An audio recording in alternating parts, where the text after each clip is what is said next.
Chapter 2. Let's check it out. Many people think that good writing flows out of the brain, into the fingers, and onto the page or screen. Nothing could be further from the truth. Professional writers know that writing, like any acquired skill, requires patience and persistence. Whatever we are composing, whether an email message or a proposal for a new business, the key to writing well is to consider writing a process rather than a one-shot deal. Your prose will be better and will take you less time to compose if you look at writing as a series of tasks. For those who suffer from writer's block or who shudder at the thought of writing, I can promise that if you break down writing into several component parts, the result will be better and you will feel less anxious. Exercises. Number 1. There is a risk in sharing your innermost thoughts and feelings with other people. What if they should misunderstand, or scorn you, or, heaven forbid, laugh at you? T.S. Eliot's Prufrock dreads to speak of a woman of love. Do I dare? He asks himself.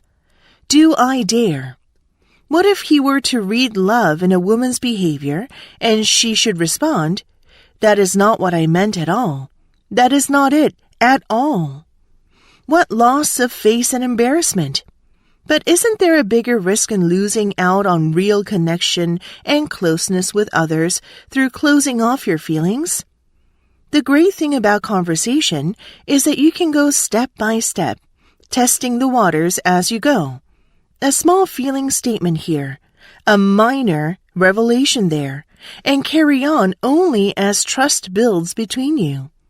There is nothing more powerful than emotional truth in building connection, and people are most influenced through feelings. When we hide emotion, we hide access to this influence. We talk about telling the truth, but emotional truth is more profound and more powerful than factual truth. Number 2. A major drawback of oral communication is that it cannot be erased. There is a sense of finality concerning the spoken word. Any word uttered by the speaker travels swiftly and reaches the target.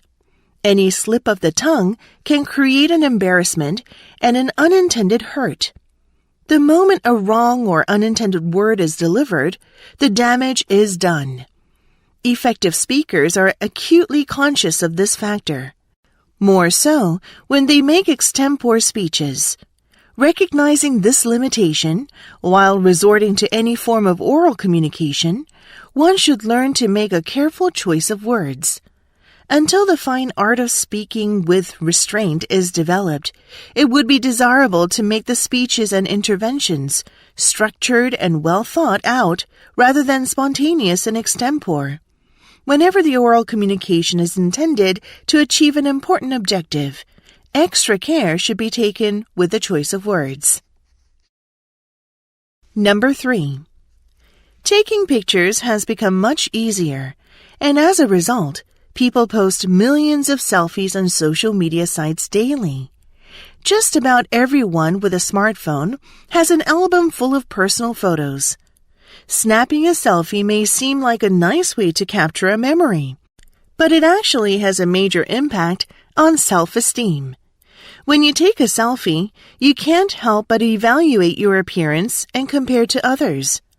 Unlike prior eras when you had to wait for a photo to be printed, now you instantly view the result.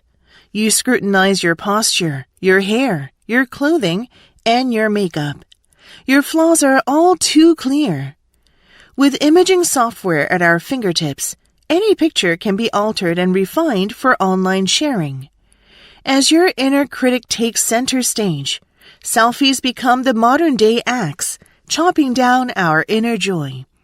The more time we spend on social media, the more demanding standards become, and the more susceptible we become to trolls who heartlessly magnify imperfections out of all proportion.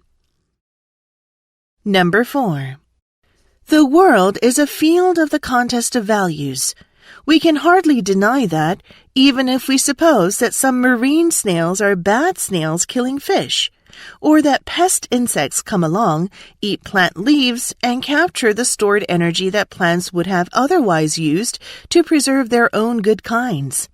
When we recognize how the ecosystem is a permanent contest of goods in dialectic and exchange, it will become difficult to say that all or even any of the organisms in it are bad kinds, ill-situated in their niches. The misfits are extinct, or soon will be.